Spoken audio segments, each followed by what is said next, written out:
thanks for downloading this episode from Teachers Talk Radio. You can find the full schedule and listen back to all our shows at ttradio.org. Enjoy the podcast. Hello listeners, it's Wednesday, the second Wednesday of the autumn term.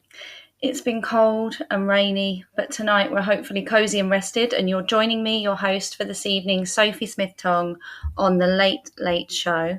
We're going to be joined by Children's Centre Head Kira Rush in a bit, and we'll be discussing the life of a Children's Centre Head and exploring how it differs from running a school. So get yourself comfy, grab a drink, tea or otherwise, and join us.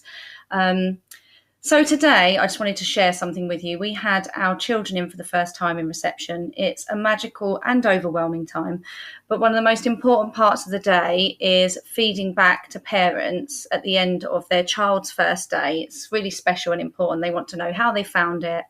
And it's also challenging because you have to remember all of these new parent faces, new families that have joined the school. But there was an extra challenge today in that halfway through our home time, it began to hailstone. Yes, it seems we've been given no in-between phase, the phase that we usually refer to as autumn. We're heading straight into winter this year. In fact, our summer felt a little bit autumnal, so maybe it makes sense. Anyway, I wonder how your first days back at school have been the last couple of weeks. Let us know. And if you're not listening on the Podbean app, then I suggest you download it and listen on there, because that way we can get to hear your lovely voices and you can message or call in and get involved in the conversation. This show is brought to you in partnership with John Catt Educational, publishers of professional development books and resources that support great teaching and learning in schools around the world. Don't miss out. Level up your professional development today and visit johncattbookshop.com to explore the full range of titles. Use the code JCTTR2425 for 20% off your order. Happy reading. Introducing Reading Solutions UK, home to Dreambox Reading Plus, the online reading development programme, improving outcomes for students and schools nationwide. Create stronger readers in your school from Key Stage 2 to beyond GCSE, using Reading Plus's evidence-based adaptive technology. Reading Plus accurately assesses your students' skills gaps and places them on a personalised learning pathway, built to accelerate their strengths and improve on their areas for development. You can try the programme with a free 4-week pilot today. Search Reading Solutions UK to find their website and request your free pilot today. How can you show your students the opportunities that await them? How can you fuel their aspirations and motivate them to achieve? Futurum Careers provides a wealth of stimulating resources aimed at encouraging 14 to 19-year-olds to pursue careers in STEM and SHAPE. We help you to show your students what they can aim for and how. From articles to activity sheets, animations to podcasts, all our resources align with Gatsby benchmarks and are free for you and your students to download. Visit futurumcareers.com and subscribe today. Futurum Careers, helping teachers to inspire the next generation. Get set for the year ahead with the Bloomsbury Education Back to School sale. Save 30% on all Bloomsbury education books until 30th September. From the very best in research-led practice to trusted advice on inclusivity, behaviour and curriculum design, we've got something for everyone. Visit bloomsbury.com/B2S sale to shop now and save 30%. Bloomsbury Education, books for every step of your teaching journey. This is Teachers Talk Radio, and this is Teachers Talk Radio News.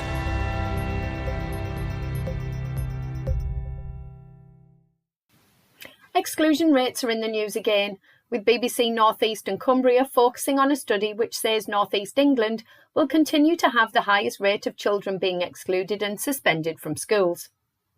According to research by think tank IPPR and charity The Difference, Redcar and Cleveland, Middlesbrough, Hartlepool and Newcastle are amongst the highest in the area for exclusion rates.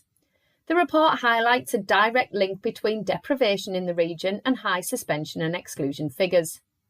Middlesbrough Council responded by saying it was a trend we are determined to reverse. Middlesbrough's exclusion rate is 28.1% and is 3 times the national average, with Redcar and Cleveland's even higher at 32.7%.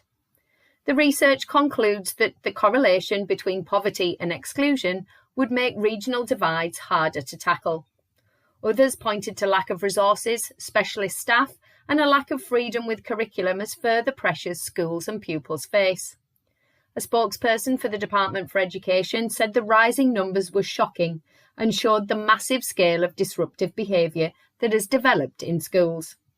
The spokesperson went on to say the Department for Education was committed to providing access to specialist mental health professionals in every school and ensuring earlier intervention in mainstream schools for pupils with special needs.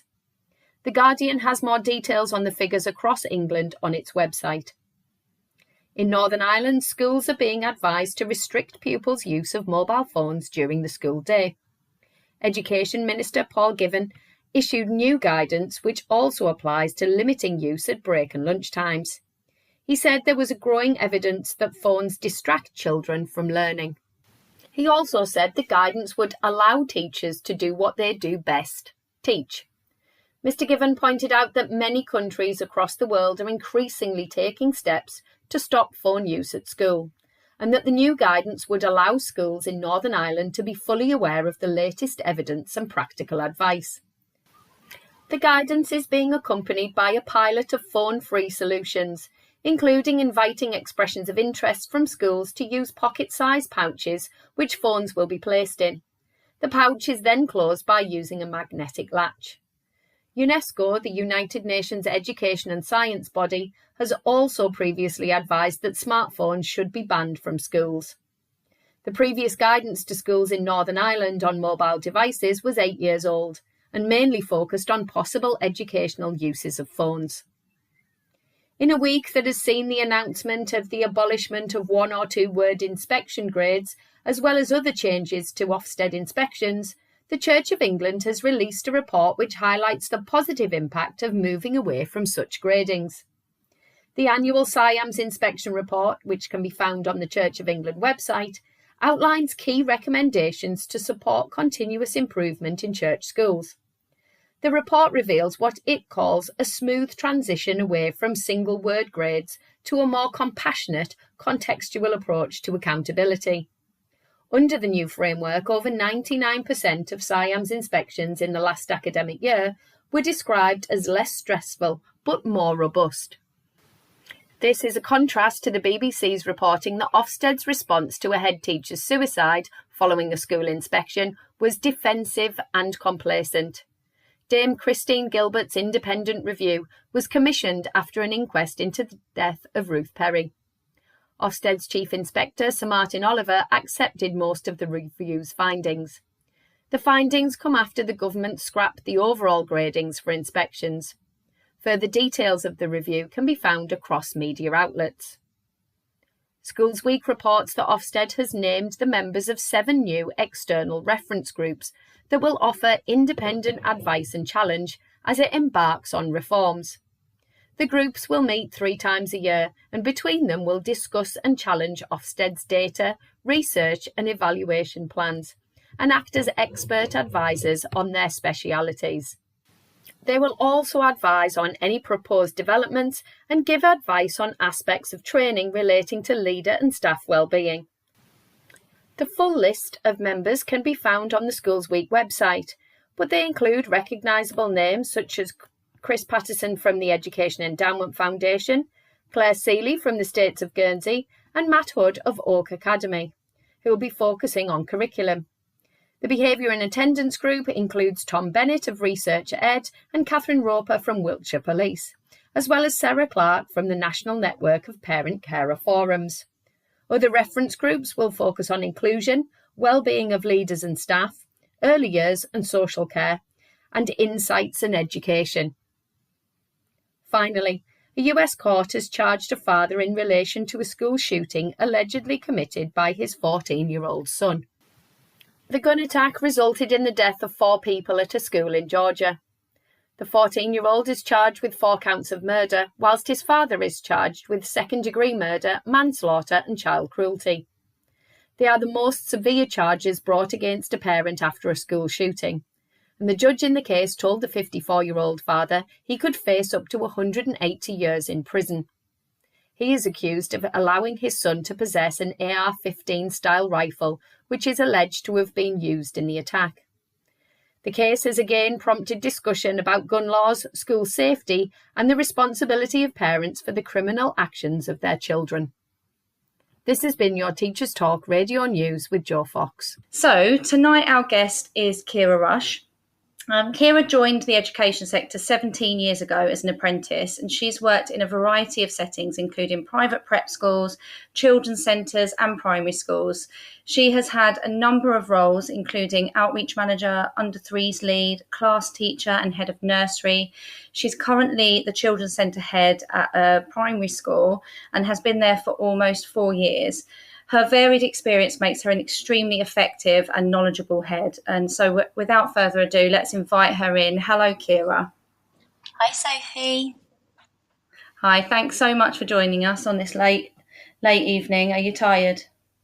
Yeah, I'm a little bit, but also raring to go after the sound check. Yeah, tech's not been on my side for everyone that joined in right at the beginning. Couldn't get the intro working. I don't even know if the news is going to work, but you know what? I'm just going to go with it. Whatever happens tonight. It's all the previous ones. The tech seems to have gone all right. So I'm this. You have to have a one-off. I was just talking about obviously the beginnings of like that moment at the beginning of the year when you're inviting all these new families in, and it can be quite challenging. It's lovely and magical, but there's a lot going on, isn't there? How's it been for you? Yeah, I think it is. It's really lovely to bring the new children in, and it's great to see them engage in the environment and build up those relationships. But it's hard. It's tiring getting to know all the families and all their different situations and circumstances and what's been happening over the summer holidays, and lots to contend with. And you don't get the 6 weeks off like the schools do. You're in for most of the summer. I think you had 2 weeks off, and one of those weeks you were in, right? Yep. So a children's centre is an all year round service. So we are open 49 weeks of the year. Although I do get cheaper holidays because I get annual leave, so I don't have to go during the school holidays.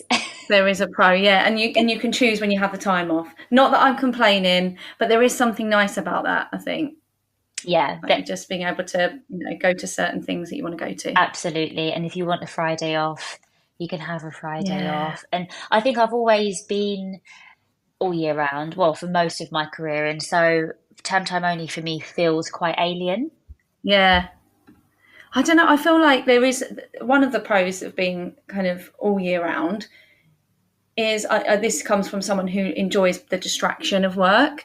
There's a lot. I do find that the summer can be a bit too long sometimes. There's too much space and time for me mentally. I'm like, I need that a bit more of distraction, which is why I do end up doing work anyway, because I get something out of that. So there is something to be said mental health wise for being able to dip in and out when you want. Yeah, I definitely agree. I think being off for 6 weeks would although it's you should come back feeling refreshed, I think I'd come back feeling kind of quite unmotivated. Having been off for such a long time and not being in that routine, it's hard enough if I'm off for 2 weeks trying to kind of get back into the swing of things. So I completely agree with that. Yeah, there is a bit of a shock to the system, definitely. What inspired you to take on the role of a children's centre head? Because I have to hold my hands up. I am an early years person, but I've never worked in a children's centre. And I remember going for my interview for the job that I've got now and not really understanding the role. I didn't know what it was.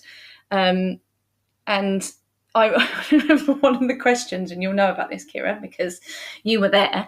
But one of the questions was, where do you see yourself going? Where do you want to go within the school? And I remember saying, oh well, I like what Kira does. Like that's really And my understanding was that you were an EYFS coordinator, right? But obviously, I discovered soon after that the children's centre head is like a completely different job to an EYFS coordinator. You are the head teacher of an entire kind of system. So what inspired you to take on that role? Well, other than when I was very little, pretending to teach my dolls and teddies, I had never really thought of being a teacher. I always wanted to be in youth justice. Oh, wow. But yeah, really random. But I Yeah. spent a lot of time growing up with young children, and my parents were actually, in their late teens when they had me. So I've always been quite a bit older than my siblings and my cousins, and I was very motherly with them, very protective, and had a real kind of sense of responsibility. Loved playing with them, feeding them, comforting them. So I guess looking back, it was inevitable that I'd probably end up working with children. But I actually, when I was at school, I wasn't top of the class, but I somehow managed to get good GCSE results. And I went on to A levels, and with this kind of view of studying criminology, but I really didn't enjoy A levels, and I really struggled. The jump from GCSE to A levels just felt so huge to me, and I found it really hard to keep up. And now that I know about education, I often wonder whether it's because I am a summer born June baby. And the change to the curriculum was too much even for me at that age. Anyway, I had this amazing English teacher called Miss Thompson, and one of those teachers who I'll always remember. She like so fondly. She just created such a really positive classroom environment. She treated us with respect. She was hilarious. And really encouraging. She noticed that I wasn't engaged during sixth form. So knowing that I had some experience with younger children, she told me about a job at her son's school. So it was a private prep school, and I just jumped at the chance, went for the interview, got it. Parents weren't keen because I was only 16, and they really wanted me to stay in education. And I'm from a working class Irish background, so they were brought up to really focus on work. But in me, they really wanted to kind of teach me the value of education. But, being a teen, I was like, no, I'm wanting to go into the world of work, and off I went. And I loved working with children. So the idea of like the youth justice system just kind of dropped off my radar. And I started in the prep school where I did my MVQ, and then I moved to a children's centre in Islington, and it was so different, like the demographic, the priorities, the curriculum, just everything, the approach to teaching and learning. I just loved it, and I thought these are the children and the families that I really, really want to help. Because you see them right from, sometimes before they're even born, you meet these families, and you kind of see them through. And I guess in some ways, there was a bit of relatability to some of these families with my own experiences, as opposed to kind of the prep school. And at the time, there was loads of money in the sector. I mean, it was everywhere. And they put me forward to go to university, being part of the council. But because of my negative experience with A levels and being really aware at this point of my own kind of socioeconomic status, and that nobody in my family had been to university, really didn't see myself going. Kind of that real imposter syndrome thing kind of kicking in.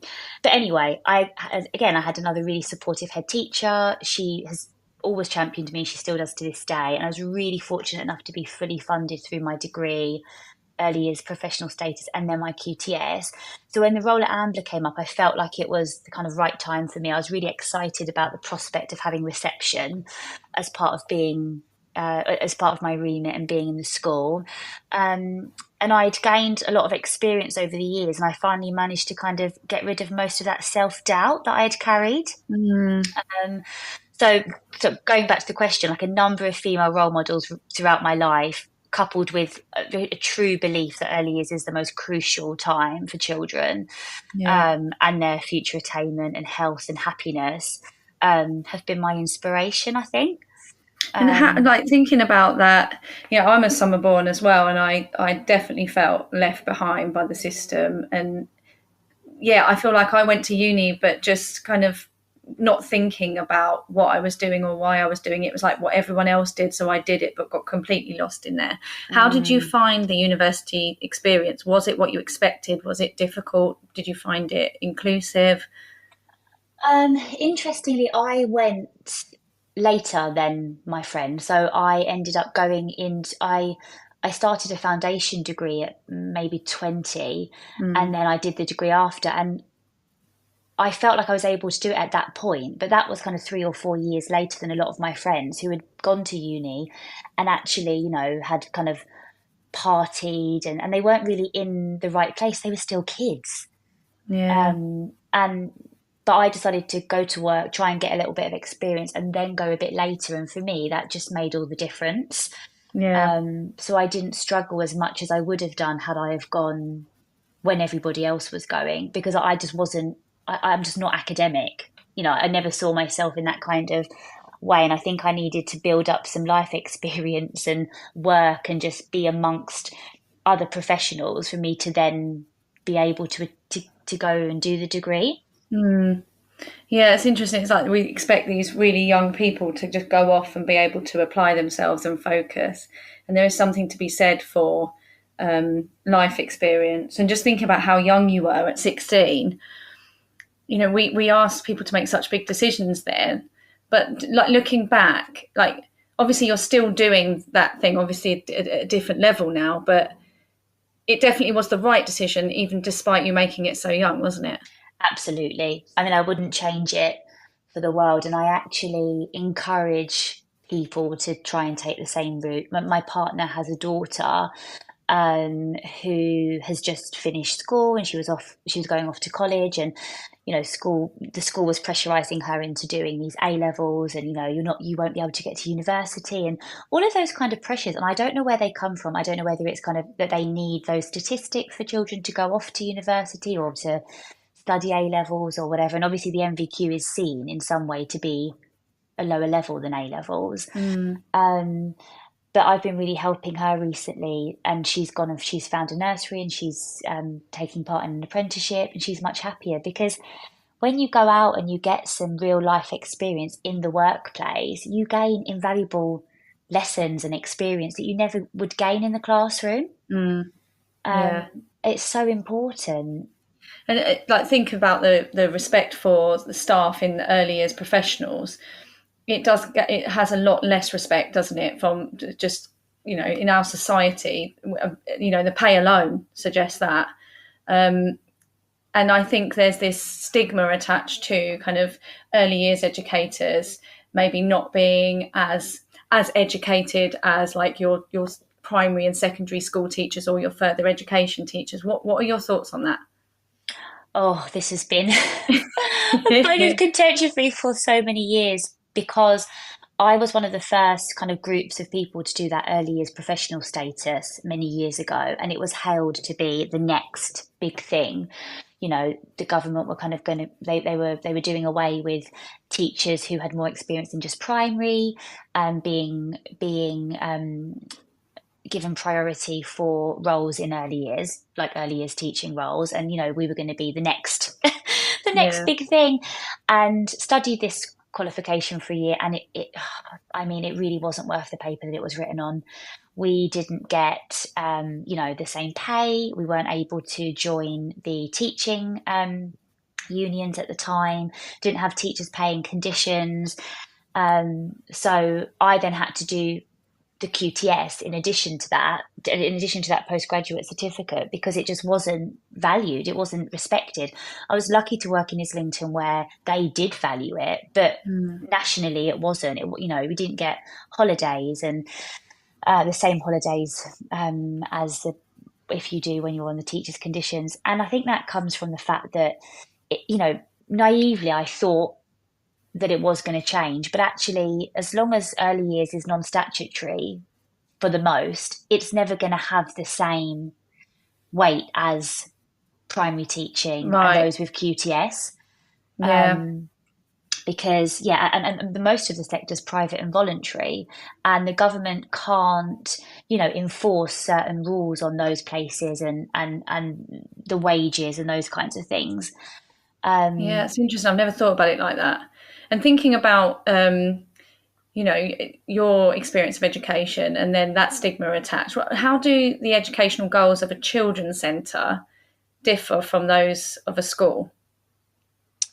I would say, I guess everyone, has the same goal, the same outcome. And that is, for children to achieve more and for them to, go on and live a happy and healthy life. And I think we're lucky where we work in that there is that kind of shared that shared goal, that shared vision. Mm-hmm. But I do appreciate that it's not the same everywhere. But I think, where we are, I guess we look at children very holistically, and I think even in the school, they also look at the children in a holistic way, and they want to make sure that they're supporting not only their kind of academic successes, but their personal, social, and emotional development, their well-being. So, I think we are in a place where those things are of high importance. So I've only had good experiences in the places that I have worked. I understand that there are top-down pressures through tests and, SATs and stuff like that. And I guess we don't have those as many in the early years, do we? I mean, we've got the baseline assessments and then kind of the ELGs at the end, but it's kind of you're left alone a little bit more. Yeah, we are. I think we're lucky in that sense that we don't have those top-down pressures from our head teacher. I think she values early years and what we do. I mean, we're very fortunate.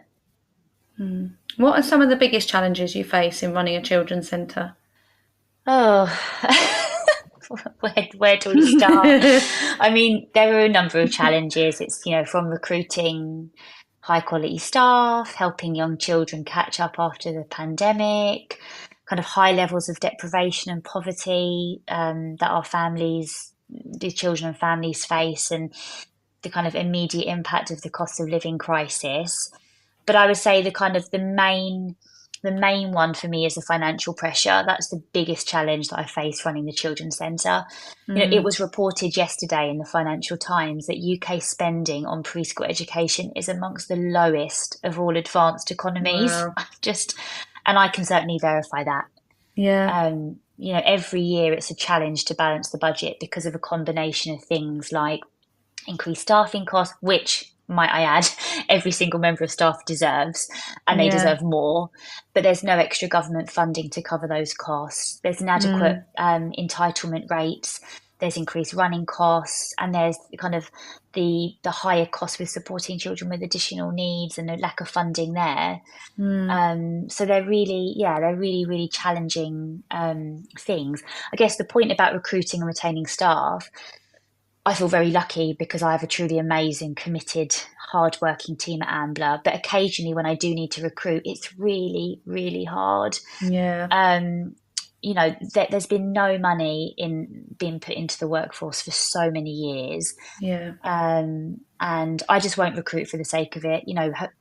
I'll hold out for the right person, but sometimes that means advertising 5 times, interviewing 50 candidates, and still not finding anyone at the end, and that costs time, right? That's a lot of time invested. Yeah, a lot of time. You think each time you've interviewed 3 or 4 people, you're looking at a day. Part of the solution is about supporting people through the apprenticeship scheme.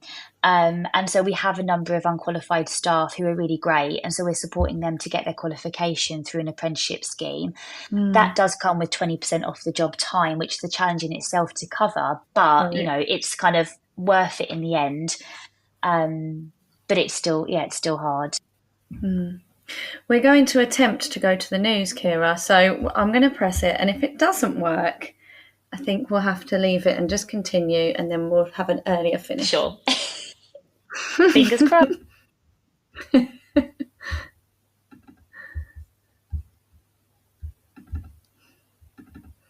No, it's just not working for me tonight. Okay, we're going to carry on, Kira. I feel like it's me. Just have an I'm really sorry. That's okay. It's fine.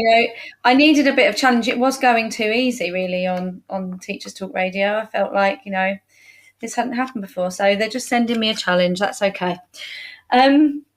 What trends in early childhood education are you most excited about?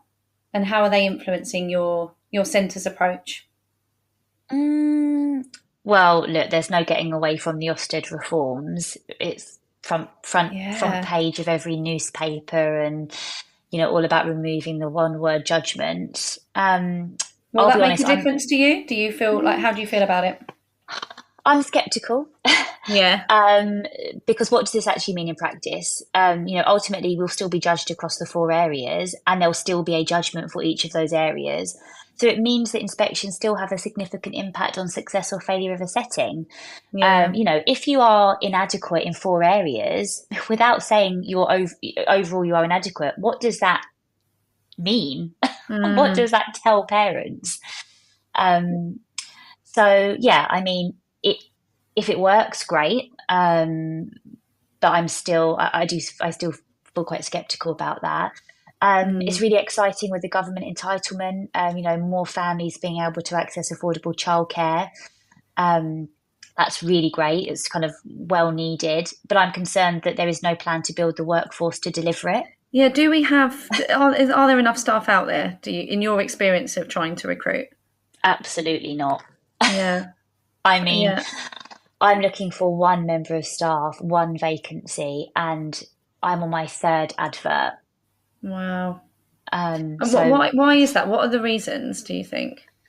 I think it's just the quality, and I think that goes back to kind of like colleges and higher education providers maybe not really understanding what's needed. So people are coming in with degrees on paper and their MVQs and things, but some of them have come straight from school, college into university, and that experience on the ground isn't there. Yeah. And so we're just not getting the quality. And of course there's an element of supporting staff to grow and develop, and and that's all well and good, but I think we've got so many challenges at the moment just to get our children to where they need to be, that staff need to come in with a basic understanding of what it means to be a good practitioner, particularly if they're qualified. Yeah. So yeah, I think I really, really don't think we're ready for it at all. Is there anything you would add to the training to ensure that staff are coming out with good practice? Is there anything you think's missing? I think the whole thing needs to be looked at. I think when you look at the syllabus, it's all well and good on paper, but actually it doesn't mean anything in practice. That you don't get taught about the parent who comes in feeling very dysregulated, about the fact that they've got no money to feed their children, or real life experiences, which is what you had when you were 16, in that you went straight out to work and you were in that environment. That's how you learn. Absolutely. And I think the apprenticeship schemes these days, they just don't seem the same. Yeah. And look, I guess that higher education is also in complete crisis, just like the rest of us. So it's nobody's fault. It's just a lack of funding, probably difficult to retain and recruit staff in that sector as well. Yeah. And it's having an impact on the people who are coming through and who are being trained. I think positive trends in early years, something that we've been driving a lot recently is kind of the equality and diversity and anti-racist curriculum, which certainly should not be seen as a trend. But over the years, because of terrible things that have happened around the world, it's really made us stop and rethink what we're teaching our children, and recognising and challenging those kind of unconscious biases in the curriculum, and ensuring that it's fair and representative of the cohort of children that we serve. So that's been a really great thing to be a part of recently. And I think, there have been so many trends that have come and gone over the years, but I think those ones that I really value are things like forest school and process-driven creativity, woodwork, children's well-being and mental health, which you lead on so amazingly, and early reading. I think those, they're key components to really good early years practice. Yeah, and it's really lovely when you can see the difference that those things make as well. Like, you can see the impact. Whereas I think as educators, we get so used to fad culture, things coming in, policies coming in and going out and not making, it is a tick box exercise. Whereas when those things that are really meaningful happen, it really pays, doesn't it? And just in your own well-being, because you can see the impact it's having. Absolutely. I mean, even just like when I go to, we haven't got Forest School up and running fully yet, but we are obviously in the process of doing that. But when I go and visit other settings who are doing it really well, just seeing those children out in nature and how what an amazing impact it has on their kind of well-being, their regulation. Some of these children are kind of cooped up in really small spaces, some of them in hostel rooms for a lot of the evening. And just seeing their confidence grow. And yeah, I really, really love it. I just think it's amazing. It makes me feel so warm. And you talked a little bit there about with the training and knowing how to kind of manage parent expectations and interactions with parents. How does parent involvement differ between a children's centre and a school? I think that parents are really involved in children's centres because if it be, the children being so young and that kind of, cliche thing that people always say, but parents are the children's first educators and they do know them best. And so we do have, kind of really strong partnerships with parents. But equally, in the school where we are, I think those partnerships are really valued as well. And it's not, we don't kind of see it as an us and them, like many other, places have. Yeah. Parents are kind of really valued, they're respected. And so, yeah, I think as a whole, those partnerships are really positive, both in the children's centre and in the school. How important do you think they are, those relationships? How does it kind of make your job? Does it make your job easier if that partnership is kind of solid? Oh God, yeah, Yeah. absolutely. But I think connection is such an important part of this work. Early years leadership. It's about connections, whether it's connections with your staff or with your children or with your families. You have to have those really good partnerships in order to have a positive impact on the children. What do you think schools could learn from children's centres? Oh, I think you're. I don't know if you're talking, Kira, but you're on mute. Interesting question. I think the beauty of early years is that children have the opportunity to follow their own self-initiated interests and be inspired by them and other children's interests. And I think we can be really flexible and adapt our curriculum to children's strengths and their needs. And I would love to see more of that. Yeah. Within the national curriculum. And I know it isn't to do with schools, they have to follow a particular curriculum, but I think I would really, really love to see that, more creative curriculum, really kind of tailored to children's needs. A child could pick up a stone in the early years and next thing it's a whole topic. Yeah. And God knows where you are at the end of that term, but it would be really, I'd really love to see that kind of curriculum design. I think that almost requires a bit more trust in the staff as well. I think I feel like we trust the earliest professionals to know how to respond to that, and perhaps there isn't as much trust moving up, like as we see kind of the introduction of more schemes and prescription and kind of allowing your educators to do what they know best. And I don't know if there's enough room for that with the curriculum that we currently have. Yeah, I agree. There's that, kind of idea of really needing children to master certain skills and reach a particular end goal and achieve particular levels in SATs. And I think it does really restrict schools and teachers and what they're able to do, sadly. What aspects of leading a children's centre do you find most rewarding? Do you know what? I honestly find it all rewarding. I really, really love this job. I think there are two sides of the children's centre. We see children right from babies all the way up until they leave reception. But on the other side of that, we see the outreach services, they're kind of health and educational and family support services, breastfeeding. You could see a family come in and the mum's really struggling to breastfeed and the baby's crying and, mum is just beside herself, and she'll sit with the breastfeeding coordinator for an hour, and then the baby latches on and then they come back the following week and they're just like, they're a completely different family. And it's all those kind of different elements of it. You've got the family support side, and you might work with a family for a couple of months and see really amazing progress, and parenting programs, the way that parents are then able to support their children at home and implement routines, and it's such a kind of one-stop shop for so many really amazing services. The whole every aspect of it is rewarding.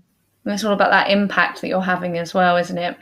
That you get to see, like you say, almost immediately, like a week on, 2 weeks on, and you see that development and that support making a difference. And you talked about that outreach services. How do community partnerships and engagements differ between schools and children's centres? Are schools having as much engagement, would you say? I would say no, probably. And that's again just because of those curriculum pressures, right, and those end goals and those outcomes. And whereas kind of children's centres have always been where you bring together a range of services, for under fives and their families. That's always been the main part of the work that we do. Family support, health, education, they've always been kind of under one roof. I think working for Islington is great because they do have that kind of birth all the way to 19 kind of services that run right through. But I think it's hard for schools because there's just so many other pressures, and it's less of that holistic view of what's going on, in some places. One of the things that I hear a lot from parents is when I say that I work in early years, they're shocked at how we manage 30 children's behaviour, or across a reception 60 children. How do you approach behaviour management differently in a children's centre versus a school, or do you think there is no difference? No, I think there's definitely a difference. I think we did a lot of work on our behaviour policy recently, and I think just changing the name, understanding and supporting children's behaviour rather than behaviour policy, just kind of speaks to that as well. But I think, in early years, we really see it as a form of communication. We know that there are lots of things going on for children that might lead them to behave in a particular way. And it doesn't mean that they're, naughty or disruptive, or just means that there's a lot going on for them at the moment and they don't have the tools to communicate. So, they might lash out, or you might see some undesirable behaviour, but it's about, what do we need to do to support those children? What haven't we done? We think about it from that kind of angle, and we approach it in a really restorative way. Why are schools not doing that, do you think? I think it's just historical. It's just what we've always done, so we'll continue to do it. Absolutely. And I think, in early years, we're quite, that we've had our trauma-informed training. And so we really think about the child and that kind of, as I said before, that kind of holistic view of the child. What's happened, what's led their parents to be here? How was the pregnancy? And I think when children start school, you don't get the opportunities to ask those questions. It would almost feel strange, I think, if a head teacher asked the parent, "Well, how was your pregnancy?" and how were the first years of the child's life, because the time has passed. But for us, where we have some of the children from babies, we have that picture, and so it really allows us to support the children better. And I know you've been working really hard for the last, I don't know, however many years, I want to say 3, on a curriculum design for the Children's Centre. Can you talk about the difference in curriculum design and implementation between early childhood education at a children's centre and formal education in a school. How different is that job to, obviously we have the national curriculum for a school, but what are you trying to do in building an early years curriculum? Oh my God, that was a labour of love. That kind of when they brought in that quality of education strand, and everyone was so excited about the prospect of developing a curriculum, and oh God, yeah, I mean, it's been tough, as you know. Yeah. But I guess just that I really wanted to make sure that reading was at the heart of the curriculum, because I think, well, reading, firstly, obviously communication, because that's the building block for later literacy for early years, but making sure that curriculum was a golden thread throughout the reading, communication was a Yeah. golden thread throughout the curriculum. A real kind of love of reading, making sure there were really exciting books for the children to engage in, and making sure that all the learning was really connected. And I think, I'm not, I don't have a lot of experience with the national curriculum because I've always been in early years. I kind of dipped my toe into Key Stage 1, and then I was straight back to early years. It's like, okay, thank you. But I think it's just like the creativity, all the the linking, all the learning. Yeah. I think I really wanted to make sure that kind of happened, that children could apply knowledge in a really fun way through a love of stories. And we have that flexibility, right? You can, one minute you like, say for example, some of the books that we've picked and some of the really exciting hooks and the finishers and all of those things that we've kind of included, there's just not the time to be able to do that stuff as part of the national curriculum, because Yeah. it is outcome driven. And yes, we've got our ELGs, but I think you can get children to that point through a really playful, flexible, adaptable curriculum. Yeah.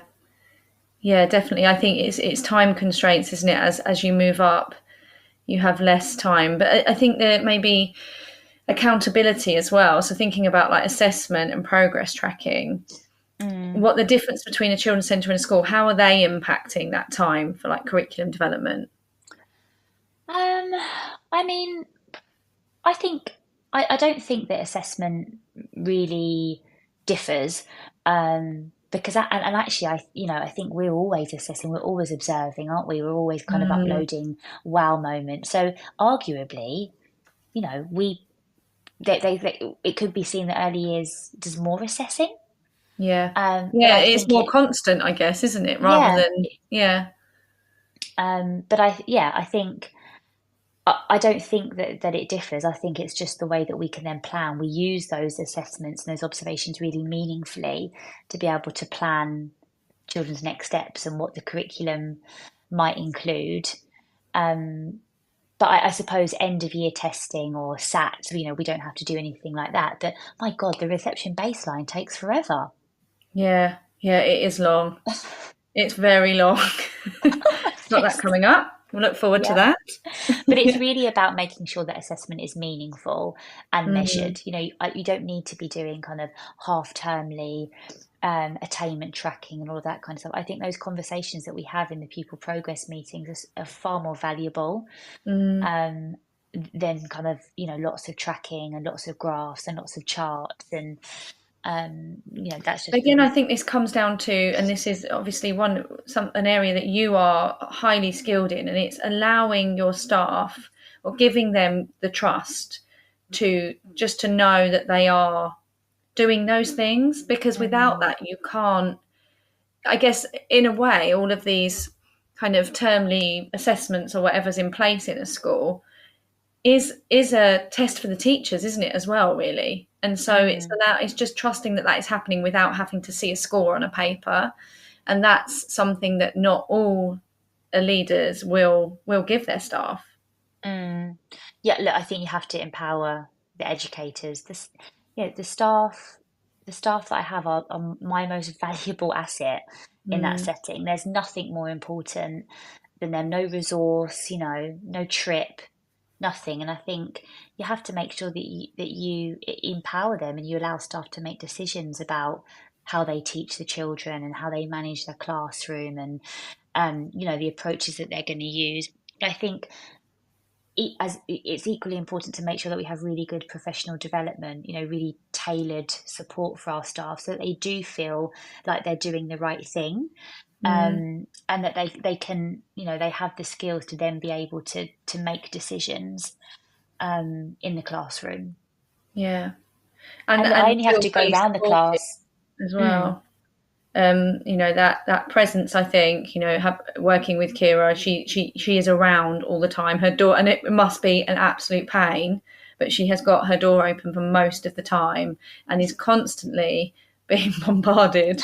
But that you still do that despite that, and that's a huge message to staff. It's I'm here for you, and I think people feel that.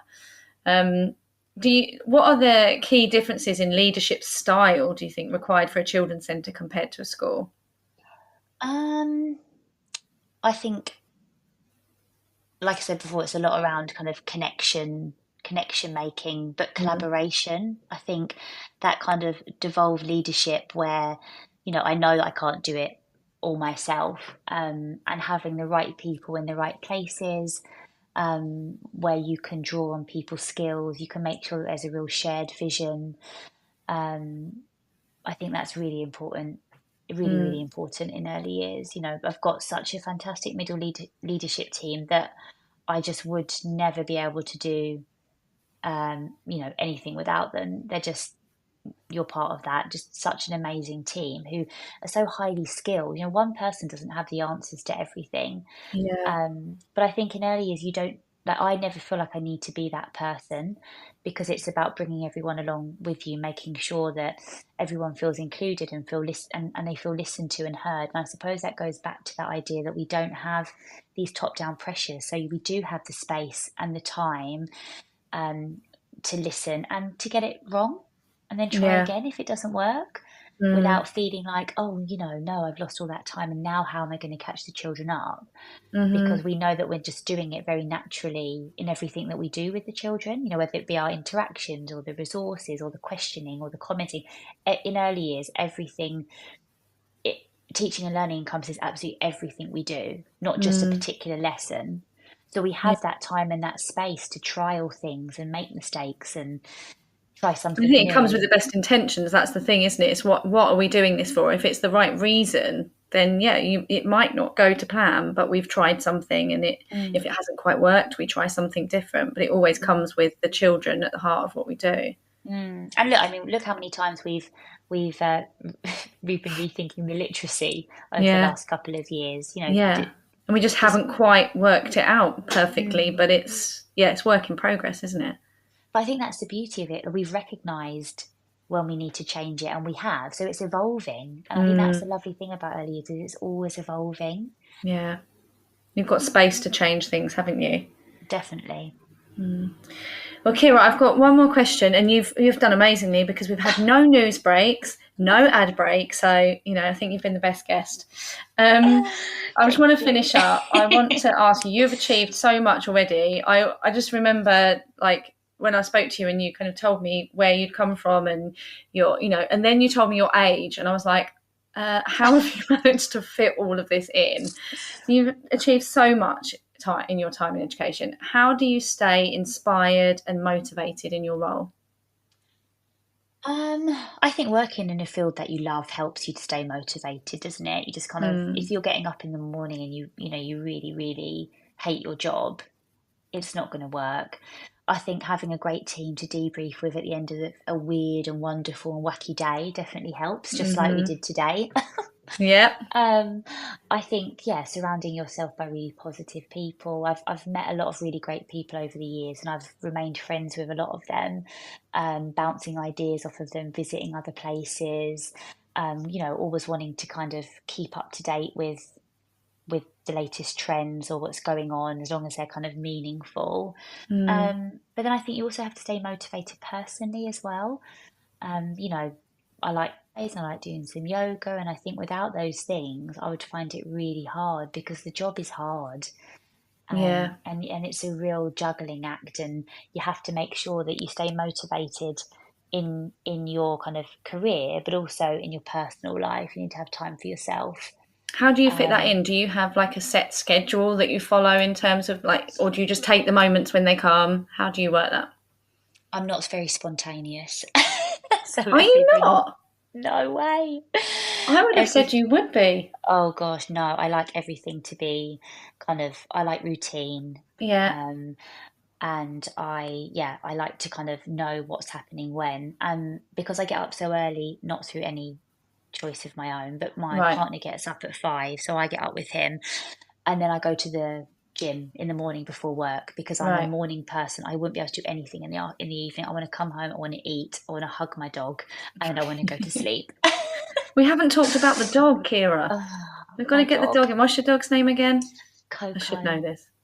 Yeah, Coco. I had to send her out of the room just in case she barked or something in the background.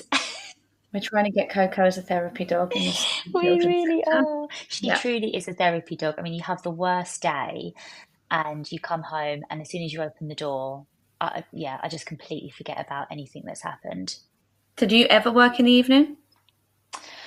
I have really tried to reduce the amount of work that I do in the evening. I mean, because it's been the beginning of the term, I can't lie, I've been up late most nights, but I know that it's just to get a bit of order for the beginning, and then I'll stop doing that.